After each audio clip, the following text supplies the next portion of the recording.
it will be at par with the judiciary, and the laws enacted by the parliament or the state legislatures will not have to be brought before challenge before the judiciary.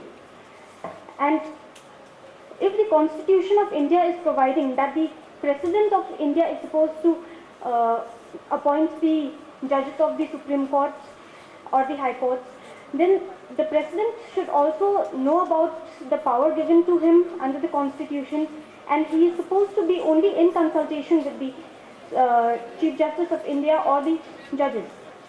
Instead of listening to the Council of Ministers or the Prime Minister and approving their suggestions, who are most of the time hand in gloves with the other judges of the Supreme Court or High Courts, it should use its own mind. He or she should use his own mind and then only use the power given to him under the Constitution of India, and not just appoint judges on consultation, or rather giving it the term concurrence. You are wrong there. When you say that the judges are appointed by the President in consultation with the Council of Ministers, that is not the procedure. The procedure prescribed is the Chief Justice of India, and for that matter the Chief Justice of Supreme Court, in case of appointment of judges of the Supreme Court, and so also in case of the appointment of the judges of the High Court. Your Lordship, he makes consultation with the senior judges. The collegium system is there. Your Lordship, that collegium system is there, and it is just in letters, black and white, that the Supreme Court, that the President... You may say that, but it is not with the aid of the Council of Ministers. There you are wrong. Lordship, it is, I agree with what the Chair is speaking, but then if the Council of Ministers is not there, the President does not take any decision. Even if it is written in black and white that the President of India is speaking in consultation with the Chief Justice of India and other judges of the Supreme Court, behind the back, the Council of Ministers is there, and everybody knows that. It is a fact, which is generally kept secret from the public. And further, I would just like to point out... Can you give one example? Your Lordship, I cannot give you right now an example, but then if the President would not be in conformity with the Council of Ministers, then there would not be a provision in the Constitution of India which would state that if the President...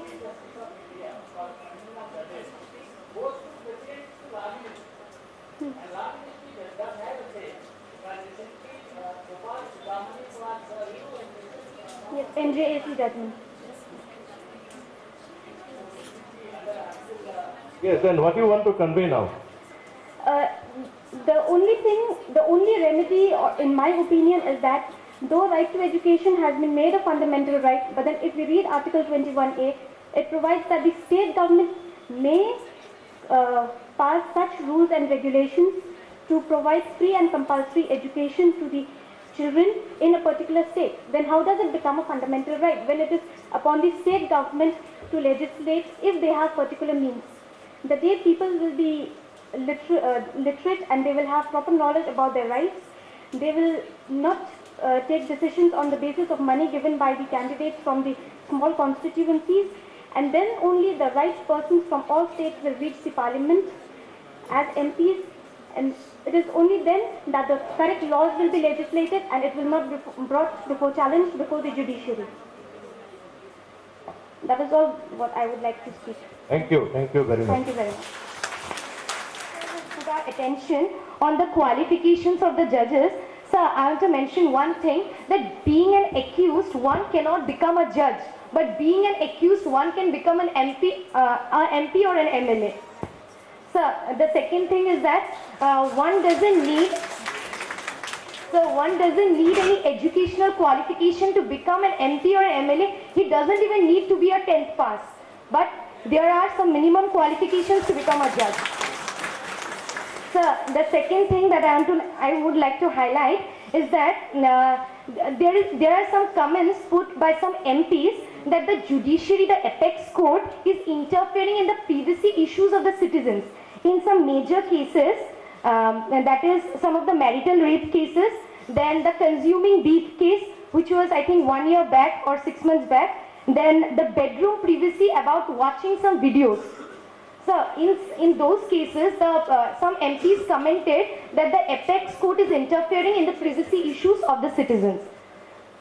So thirdly, my question is that being students of law and being jurists, sir, should we relate human rights and judiciary? And if we relate human rights and judiciary, then what about the punishment procedure and what about the reformation thing? Should we think only about reformation, or should we give them punishment like when the monarchy system was prevailing? Then when the monarchy system prevailed, at that time there were lesser amount of crimes. But if you see now, and when we are more concerned with the reformative approach, there are huge number of crimes. And as we say, so one in the morning session, one thing was said that let 100 criminals be set free, but one innocent should not be punished. So what about the future society that we are expecting if 100 criminals are set free? Thank you.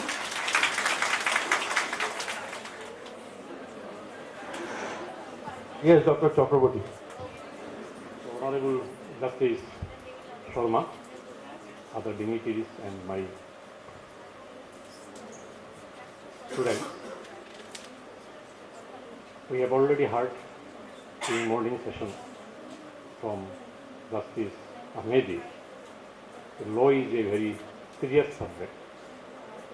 In one reading, you might get one meaning, second reading, you might get another meaning, third reading, you might get another meaning. So naturally, on the supremacy of parliament and independence of judiciary, many views are cropping up. This is a positive thing.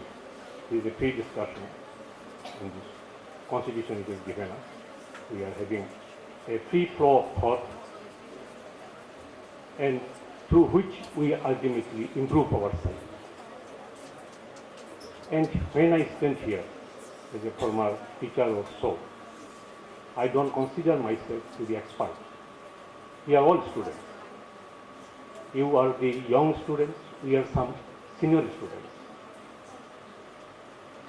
So therefore, what I say here, or even what Professor Ahmedi has said, that is not the final truth. Constitution was constituted 50 years back, in some countries 200 years back, but that constitution is being molded, is being adopted according to the needs of the country or the citizens. So now today's topic was supremacy of parliament. As we know, as a student of constitution, parliament, judiciary, executive, they are not supreme. They are the creation of the constitution. Their own rights, functions, obligations are as mentioned in the constitution. They cannot violate the constitution. So therefore, that supreme, they are, you can say that they are supreme within their own domain. They cannot encroach on others' domain. They cannot go beyond that. So therefore, as a student of law, we must keep that thing in our view. Then only we go ahead. Now we find out that people are sovereign. Now people have given birth to a constitution. Now their constitution binds everybody, including the people. The constitution now binds with the people also here. Once we have adopted it, we will now have allegiance to the constitution, and we will be governed according to the organs that we have created to the constitution, judicial, executive, and legislature. So therefore, that when we elect the parliamentarians, the parliament is sovereign, it is not so. The sovereign, we the people sovereign, what is our desire, hope, aspiration that has been enacted in the constitution. According to that constitution, this servant, public servant, parliamentarians, they must serve the country. And we also people, we now cannot go against that very constitution or that law made by the parliament or the power of the judiciary. So therefore, it is a very serious matter, as Professor Ahmedi has said, and we should not think that our parliament is sovereign or sovereign. Sovereignty again different thing. Supremacy is again different thing. We cannot compare our parliament with the compare of English parliament, as we know as a student of constitutional law, as it has been said by the appointed speaker also. So therefore, it is a very nice gathering it was there. Basic feature has come. Why it has come? The guardian of the constitution, the judiciary, had faced something that constitution was getting changed by the good majority of a single party, not only in the central government, central parliament, but they had majority in most of the state legislatures. So, Indian constitution every year was getting edited, as it like Times of India or our Assam Tribune, every morning we get a new edition. So therefore, Parliament's limited power of amending the constitution under 368 that has been adopted in 1973 in Kesavananda Bharati case. Regarding that, then Justice Madhakar and Hidayatullah, they had already said that what is what is called power of amendment of the constitution. Can they replace the constitution? There is a doubt. But it was not dealt with in that Sajan Singh case, it is earlier than Kesavananda Bharati case. So future court will look into it, and they have looked into it. Accordingly, they have shaped it. Yes. Now, this basic feature that has been creation, it has been creation of the constitution. Yes. It is creation of the judiciary. Now, the context under which the birth was given to this basic feature, probably that the fear context or the context of deficit of trust, probably that does not exist now, because now single party rule is not there. A coalition government is coming everywhere. So therefore I think the judiciary will also now express its, will apply its brake on the basic feature a bit sparingly. So therefore you must see the decisions or the constitution changes by judicial verdicts, you know, it's informal amendment. So also you find security and liberty, these are two dichotomies. A.K. Gopalan case, you find it is concerning the liberty and security of the state. So security got their predominance. So procedure established by law, by Article 21. In that A.K. Gopalan case, we find it is a pro-security. Countries must first survive, not the liberty of some communists. A.K. Gopalan was a communist. As such, as you know, that day in Parliament, what Arun Jaitley has said, that Ambedkar himself was annoyed when then communists in 49, they say that they don't want this kind of constitution. They want a constitution without any check only on their freedom of expression. Ambedkar says it's dangerous. If there is a liberty without any restraint, then these people will destabilize the very establishment. The country will not exist. Therefore, we find with the law students, the very preamble itself, all those human rights, justice, liberty, dignity, fraternity, equality, they should not be at the cost of unity and integrity of the country. Whether it is a secularism or your democracy or anything, that should not give you a license to break the country. Unity and integrity is mentioned in the very preamble, now which is now a part of the constitution. So therefore, Yes, it is a very nice thing. Such a gathering has been organized by this university here. You, the law graduates, is mainly meant for you. We are here as your senior guides, or I can say now we are senior citizens also from the government of India's point of view. So now future lies with you. You have to guide the people of India regarding constitutional law, regarding supremacy of parliament, independence of judiciary. So I congratulate within this thing, the very establishment which has organized this thing. Learned people, Justice Goswami, Sharma has come here, other people have spoken from different points of view, students are participating. But it is not the end here. You go with these things, as it has been said, establish your debate, discussion, etc. Let there be free thought, let there be autonomy. Universities will see free autonomy. You can go on speaking, you can have free thought and discussion, and address the constitutional values that has been given by your forefathers more than 60 years ago. Thank you very much. My brief point is that, as Mr. Chakraborty has rightly said, that the legislature, executive, judiciary, everybody has an independent body within the Constitution. Our beacon light is the Constitution. So anything we do within our parameters, either judiciary or executive or legislature, it will have to be tested in the light of the Constitution or the mandate of the Constitution. So, in my opinion, no one is supreme in that sense.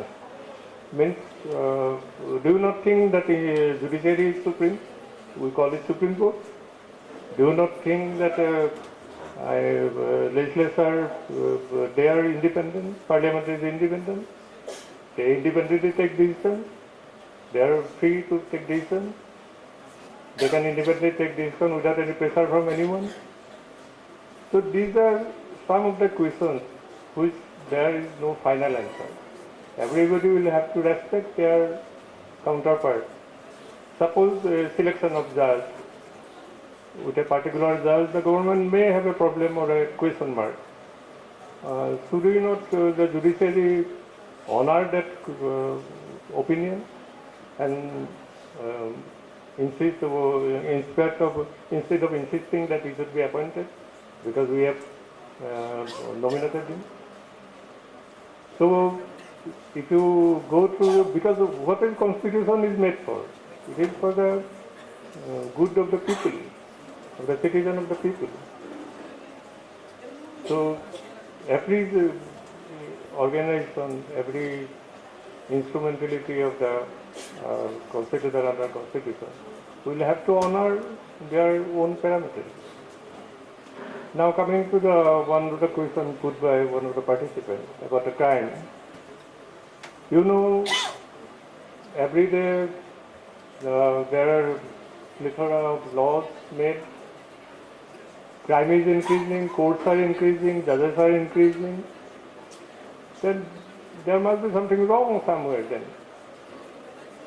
So we have to find out those. The sense of that, suppose necessarily blame goes to the court that so-and-so is acquitted, so-and-so is not properly punished. But who makes the law? Suppose a person comes to the police station with a beheaded head and deposit and give a statement before police that I have killed so-and-so. Everybody has seen. But this is inadmissible evidence. So for common people it is very difficult to understand why in a given circumstances certain punishment has been given. Otherwise, if there was mandatory punishment, there would not have been any requirement for a judge. 379, you put in computer, this is the punishment.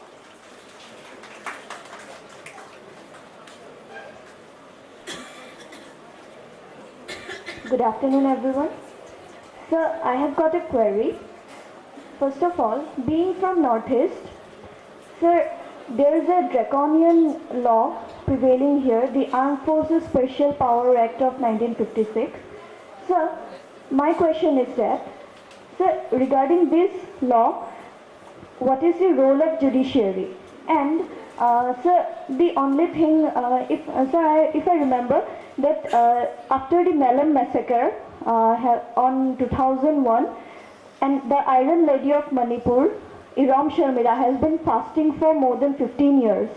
But the only thing the Parliament has been doing is that they have appointed some committees where, and in fact, if there is the revocation of that law, but the Parliament has repeatedly going on with that law. So now can we claim that Parliament has become a monarch regarding this fact? And what is the role of judiciary in regard to this? Thank you. Now here, I was to give comments and make observations. After hearing so many comments, so many observations, I don't think I am to comment anything, I am to observe anything. But till then, we have to go to the formality. I'll be very brief in my expression of thoughts. Philosophy, there is a saying, Vasudeva Kutumbakam, meaning thereby, we are members of the same family. And if that be so, why this quarrel? Whether Parliament is supreme, whether the legislature is supreme, whether judiciary is supreme. Now there is another pillar, that is media. We call that there are three pillars of democracy: legislature, executive, and the judiciary. To that, another pillar has been added, that is called media. Media is also very, very powerful nowadays. In fact, we are all guided by the moment we open the TV, we see the media persons shouting at the politicians, shouting at the executives. So media is another pillar, that is called the fourth pillar. Now I have been listening to the discussions relating to the supremacy of the Parliament and the independence of judiciary. I will call it a misnomer, the supremacy of Parliament. It's not. What matters is, let the executive function, let the judiciary work independently, let the legislature make the laws, let them enjoy the privileges as guaranteed by Article 105, but let the Constitution prevail, let the supremacy of the Constitution be kept intact. It is the supremacy of the Constitution, not the supremacy of the Parliament or the judiciary, that matters. We have to uphold the Constitution under any circumstances. Although I have been listening to the parliamentary supremacy, the debate on parliamentary supremacy and the independence of judiciary, for the law students, for the benefit of the law students, what are the provisions in the Constitution to understand that particular topic? If required, you can note down. The articles are, you go to the articles, Article 105, which describes the parliamentary privileges, the independence of freedom of expression. Unlike 19(1)(z), 19(1)A is the freedom of speech for a citizen. And under 105, Article 105, it is the freedom of speech of the members of the Parliament and the legislature. So that is the distinction. So 105, that is in respect of the Parliament. Article 194, that is in respect of state legislature.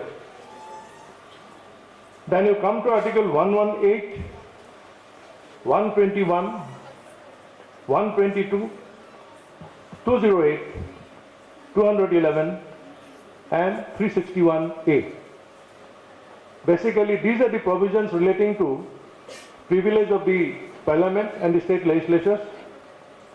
And so far as the independence of judiciary is concerned, you go to the chapter on judiciary, where you will find how the independence of judiciary is set up to be maintained.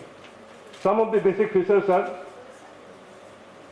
the President appoints, one of the speakers, she told us that the President appoints the judges in consultation with the Council of Ministers. Absolutely wrong. The President appoints the judges after consultation with judicial authorities. In case of appointment of Chief Justice of India, the President must consult such judges of the Supreme Court and High Court as the case may be, as it may be deemed fit and necessary. So thereafter the collegium, it is called collegium system, the collegium system, the collegium will recommend the appointment of a particular judge, and it is only thereafter the president will give assent after the file is routed to the Prime Minister. That is the procedure of appointment. The next condition precedent is the security of tenure is guaranteed to every judge. If somebody has been appointed for a particular tenure, that tenure is guaranteed. Salary of the judges have been fixed by the Constitution. It is in the Constitution. It cannot be varied to the disadvantage of the judges. The Supreme Court and the High Courts have been given authority to recruit their staff. The staffs are recruited by the Supreme Court and the High Court. Even now, the administrative control of the judicial officers is vested in the High Courts. Expenditure in respect of salaries and allowances of the judges is not put to vote of the legislature. The administrative expenses of the Supreme Court, including salary, allowance and pension payable to the officers, are charged on the Consolidated Fund of India. The Constitution diverts the Supreme Court judges from pleading or appearing before any court. A Supreme Court judge after retirement, he cannot appear in any court. And for a High Court judge, he cannot appear in the court in which he was a judge, but he can practice in other High Courts or in the Supreme Court, as I have done in the Supreme Court, after demitting office on 31st January. No discussions shall take place in the legislature of a state or in parliament with respect to the conduct of any judge of the Supreme Court or of a High Court. That means in the legislature or in the parliament, there cannot be any discussion relating to conduct of a judge of the Supreme Court or of the High Court.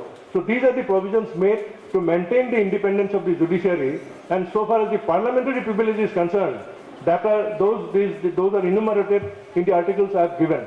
So kindly go through both the chapters, independence of judiciary, and those articles to find the balancing factors, striking a balance between the judiciary and the parliament. So as I have said that it is not the parliamentary supremacy, it is the supremacy of the Constitution of India which is to be maintained. In fact, I wanted to discuss some of the case laws. Because of the paucity of time, I will not discuss those. You will remember that if there was one case not to topple the government was in a minority in the parliament, not to topple the government, bribery had taken place.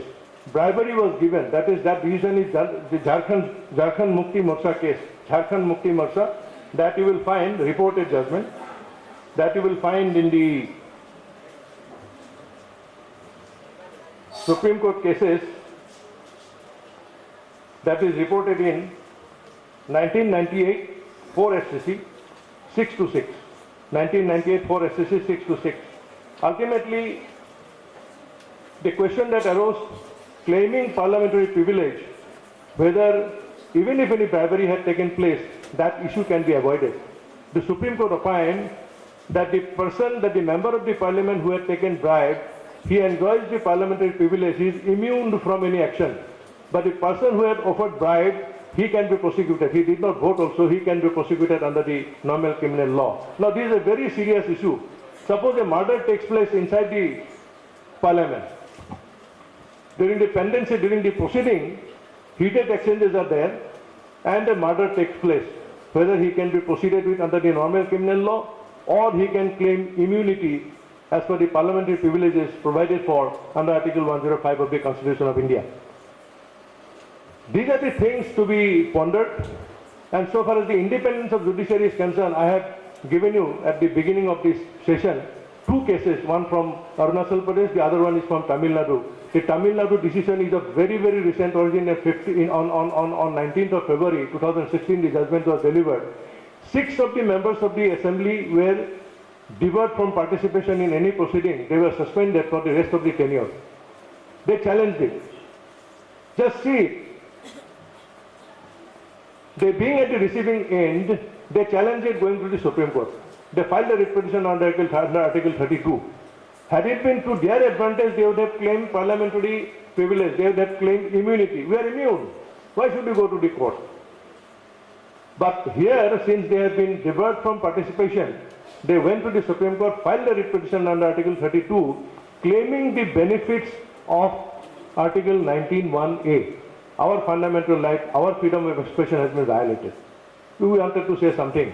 They were debarred because of their unruly behavior inside the assembly. They were debarred from participation in rest of the period. They claim that our right has been violated. Firstly, National justice has been violated. We are not given the video clippings based on which we have been penalized. Those clippings were not provided to us. So there was violation of the principles of national justice. Article 19(1)(a), we had expressed our freedom. Freedom of expression is there. We had exercised that right. That has been violated. Article 21 was pleaded to have been violated because to receive salary, because they were debarred from receiving salary also. To debar us from receiving salary is an attack on our personal liberty and life. That was also pleaded. So basically what they pleaded is there is violation of Article 14, 19, 21. They had pleaded that. The Supreme Court said that nothing doing. You enjoy an immunity under 154. That freedom of expression is quite distinct and different from the freedom of expression enjoyed by the citizen of the country under Article 19.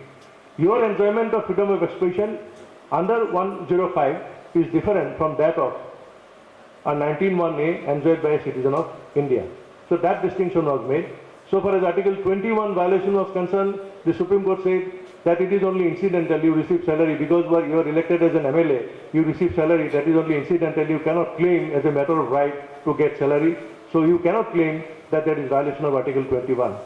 Eventually, the Supreme Court held that yes, there was violation of Article 14 because those video clippings based on which they were penalized, those clippings were not provided to them so as to have their say in respect of those clippings. So the Supreme Court set aside the order of suspension only on the ground that Article 14 was violated, the principles of national justice was violated. So here is a unique case, you see. In one case, in one hand they will claim parliamentary privilege, we are immune, we cannot be attacked, we cannot be questioned. But here, when they are at the receiving end, they approach the judiciary seeking relief. That is the nicety, that is the magnanimity of the judiciary. So far as the Arunachal case is concerned, 14 MLAs were disqualified by the Speaker. The Speaker passes a resolution disqualifying the 14 MLAs, alleging that they are acting in a manner which has attracted indiscipline to the party in power. Exercising the power under 10th schedule of the Constitution of India, the Speaker passed the resolution removing them, disqualifying them as member of the Assembly. They filed a writ petition. The question that was posed that it is inside the Assembly that cannot be called in question. But referring to the earlier decision of the Supreme Court, it was held that no, that can be put to question by the members of the Assembly. If they are aggrieved by the disqualification order, they can very well challenge it. And in fact, in that case, a stay order was granted. Thereafter, SLP was preferred. The Supreme Court said that the stay order is perfectly all right, and the matter is now pending in the High Court. So these are the instances, and I just, while I was given the topic, I thought of how a striking balance can be struck. I will just quote that portion, and I'll read out that portion. The solution, because we are seeking a solution, the solution to avoid conflict lies in understanding the relationship among the institutions. The doctrine of separation of powers, coined by Aristotle and developed by Locke, Montesquieu, and others, are found expression in the constitution of many countries. The categorization of the power of the state is intended to prevent concentration of power in any single group of persons and to let the most competent organ perform the duties of the state without interference from the others. The balance of power in any government is ensured by a system of checks and balances that effectively prevent any one organ from becoming supreme. The three branches are to share power and function without encroaching upon their powers confided to the others. In practice, a complete separation of powers is never achieved. The organs of the state do not operate in watertight compartments. Even early thinkers like Montesquieu did not visualize a rigid separation of powers. What was visualized was only the mutual restraint by the organs. In any modern government, the overlapping of functions cannot be avoided. The problems of the state have increased manifold and are too complex for being decided by any one organ in isolation. But if the organs act in the interest of the state and with mutual respect for the functions and powers of the other organs, the objective of the doctrine of separation of powers is substantially achieved. The American Constitution expressly vests the legislature, executive and judicial powers in separate entities. The legislative power is granted to the Congress, the executive power to the President, and the judicial power to the Supreme Court and other courts. The Indian Constitution does not explicitly refer to any separation of powers, but there is separation of powers by necessary implication. In the Constitutional Assembly debate preceding the framing of the Constitution, one of the members suggested that there should be an article that is called Article 40A to be inserted. The article was to read as follows: there shall be complete separation of powers as between principal organs of the state, viz. The legislative, the executive and the judicial. But this amendment was opposed by many, contending inter alia that what was required was a harmonious governmental structure and not a complete separation of powers. The Supreme Court, in several cases, what it has been said, one of the cases it was reported way back in 1951, what the Supreme Court said has recognized that a separation of powers is implicit in the Constitution. In fact, parliamentarians appear to accept that proper understanding of the doctrine of separation of powers can lead to justice being done. The complementary role assigned to the judiciary is not to impede the independent functioning of the other organs of the state, but to be sentinel on the qui vive that averts the subversion of the Constitution. What I have said, that it is the supremacy of the Constitution which is to be protected, and the judiciary will step into only when there is impediment of the constitutional provisions and not otherwise. So let us not discuss about supremacy of the Parliament, because in many occasions it has happened that the legislatures have passed certain legislations, but the legislations were not implemented. Then the persons agreed, they had gone to the Supreme Court or the High Court seeking implementation of those legislations, and the Supreme Court had to pass orders, please implement those legislations. So this is the beauty of the different organs functioning within the constitutional framework, and let us forget the term supremacy of the Constitution. Let us see, let the executive function, let the judiciary act independently, let the Parliament enjoy their privileges within the constitutional bounds, and let the Constitution remain supreme above all these organs. Thank you very much. From being an eminent constituent of the judicial fraternity, Sir is also a true scholar. Sir has made invaluable contributions in the legal field, and his achievements serve as an exemplar to all of us in the legal profession. As an appointed speaker of this session, we have amongst us Dr. R.C. Borpatra Gohain Sir, Dean and Head Department of Law, Guwahati University.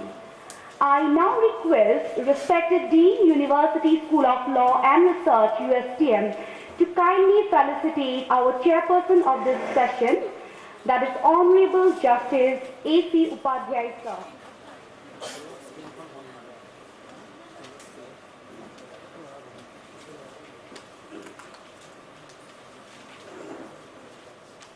Professor Dr. A.K. Sinha, Dr. R.C. Borpatra Gohain, teachers of various law colleges present, law students, law graduates, participants, very good afternoon.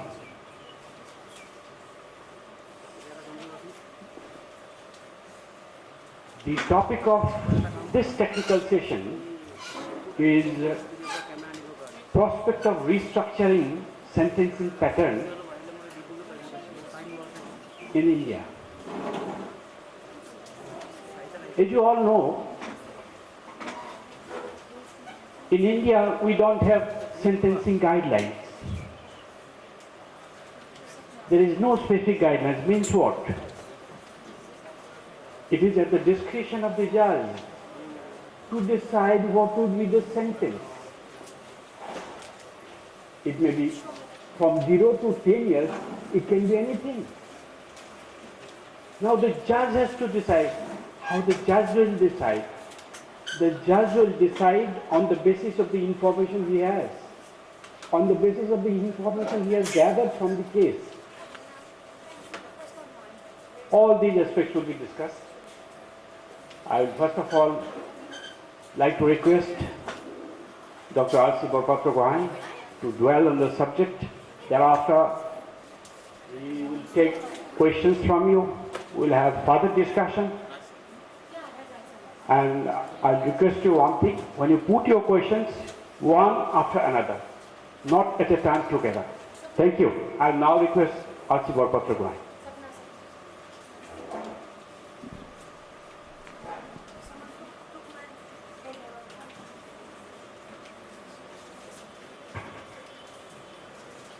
Honorable Justice Upadhyay, Chairperson of this academic session, Honorable Dean of the Faculty of Law of this university, learned teachers coming from different institutions including mine, and the learned participants, students, friends.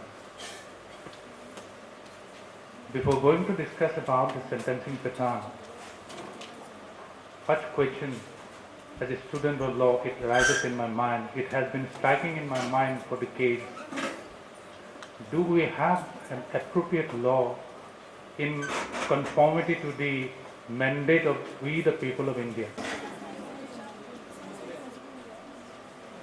Now, a judge who is very serious considers the entire aspect of the matter, and then he enlarges the accused on probation of good conduct. Another judge who is more serious, he considered it in a different way, why he committed such a crime. It's a very serious crime. He sentenced the accused to undergo imprisonment for 3 years. See the difference? What plays in deciding the quantum of sentence? Today we are discussing on this issue. How we will restructure it. Think out of the box. In the penal code and also in the CRPC, barring a few sections where there is some guidelines regarding imposing punishment on a particular type of crime, the minimum sentence is prescribed and the maximum sentence is prescribed. For the rest of it, it is 0 to 10 years, 0 to 7 years. So the judge is required to decide. The question is, there is no guidelines till date. In our system, neither the court has given any guidelines, nor the statutory guideline is available with us. How we will decide? If a person has committed theft of rupees 200, should the punishment be probation of good conduct, or should the punishment be 3 years? There is no guidelines. That's why you are required to think out of the box. Legislature has not set to decide about it. Rest of the world, I am telling you, rest of the world, they have already done it. There are sentencing commissions. They have structured guidelines. If a person has committed this offense, then they will have a form and they will go on tick marking. Could you get me? They will tick mark and then finally find out how many months imprisonment the offender is required to be imposed. Such kind of thing will come out. Finally, the imposition of sentence to an accused today, in terms of our laws, is dependent on the judge. Do you know? Dependent on the judge means what? The judge has to have the knowledge. The judge has to, apply his discretion. His discretion it will be. What is discretion again? Is 0 to 3 years for a theft, 0 to 10 years for kidnapping.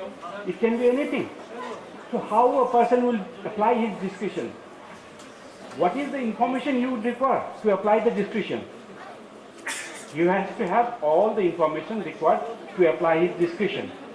He has to know the law, and then he has to collect all other information from the facts of the offense and from the offender. nature of the crime, gravity of the offense, all these factors are considered for this purpose. After having loaded this information in his system, the judge will decide what would be the quantum of punishment. Think me. Now, is this a system, correct system? I would say it is not. There is, discretion is so much that one can allow a person to go on probation, the other can completely put him behind the bars for 3 years. And another aspect of me, why we need restructuring. The reason is the Indian Penal Code was enacted as far back in the year. Can anyone tell me? 1860, right? Look, since then we are following the same thing, same kind of sentence. Things have changed. There are many changes in between. So many new things have come. The world itself has changed. If you think of 1860 and today, there is a vast change. Should we not consider all these changes to restructure our sentencing? Rest of the world has already done. Now, as referred by Dr. Borpatra Gohain, Malimat committee was constituted, and just Professor Madhav Menon committee was also constituted for criminal reforms. Both these committees, apart from all other things they have done, say they proposed and advocated for restructuring of the sentencing system in India. In 2010, October, the Law Minister of India announced that we will take up restructuring of the penal provisions of Indian Penal Code. But it was never done. Now, Supreme Court has, on different occasions, I have the references, but probably time will not be enough to read the references. I'll just briefly tell you that Supreme Court has clearly expressed that there should be some,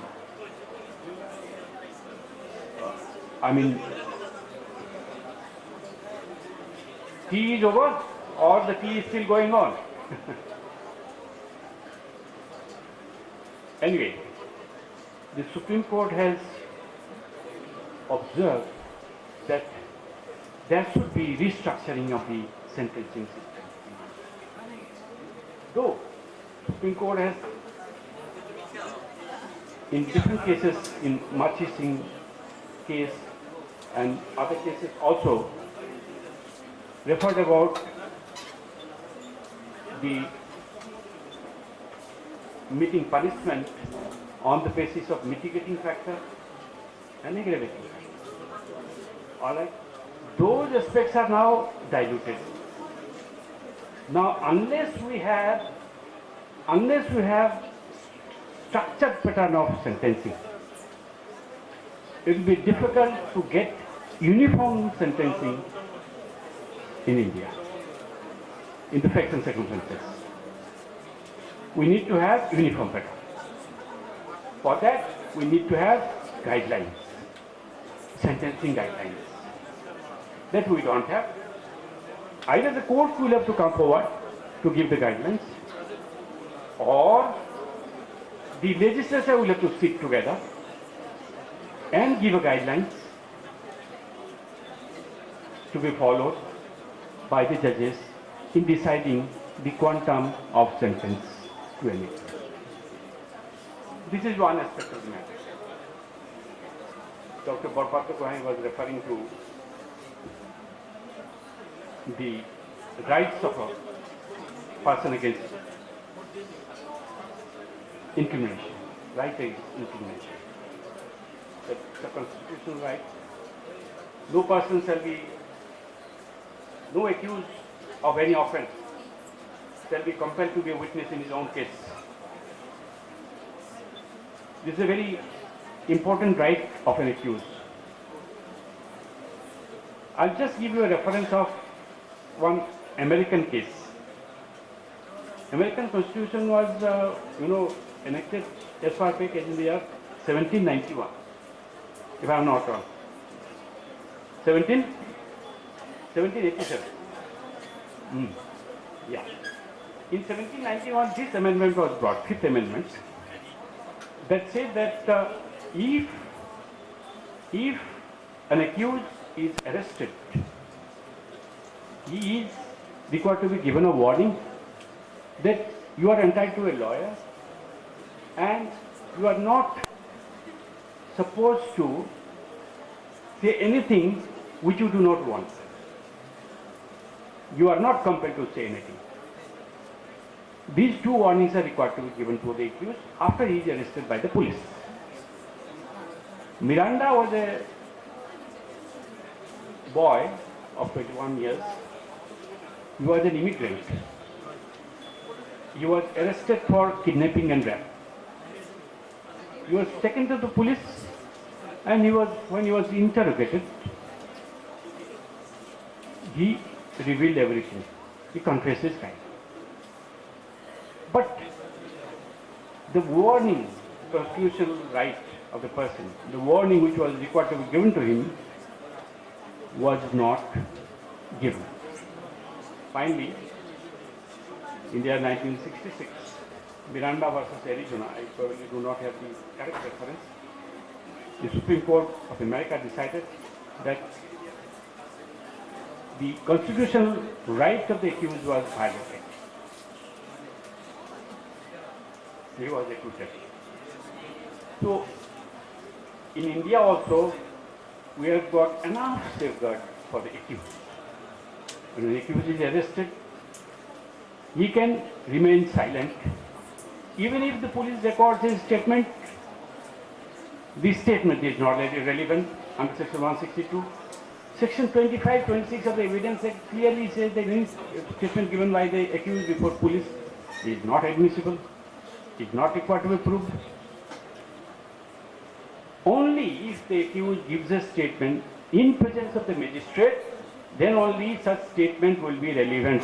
But when the accused is taken to the magistrate for recording his confessional statement, the magistrate will have to follow a series of procedures just to ensure and ascertain with certainty that the person is giving his confessional statement voluntarily from within, without kind of any pressure. He has to give specific warning to him. Now, after Ajmal Kasab's case, I'll just tell you, because you are all students of law, some of you are faculty also, it is very important. In Ajmal Kasab's case, the Supreme Court has directed all the magistrates all over the country that after an accused is produced on arrest by police before the court, if he is unable to engage a lawyer on his own, he has to be given the assistance of lawyer by engaging a lawyer from the State Defense Council panel. So he cannot be produced before the court without a lawyer. He has to be given the assistance of a lawyer when he is produced on arrest before the court.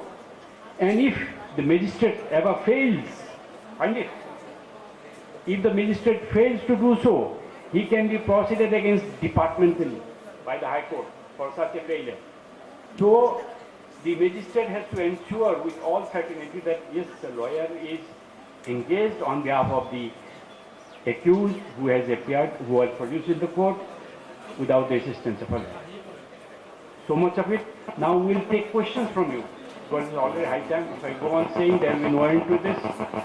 So I will definitely take questions from you. We will take questions and Dr. Bhattacharya would like to answer this. We'll see. All right? Thank you very much.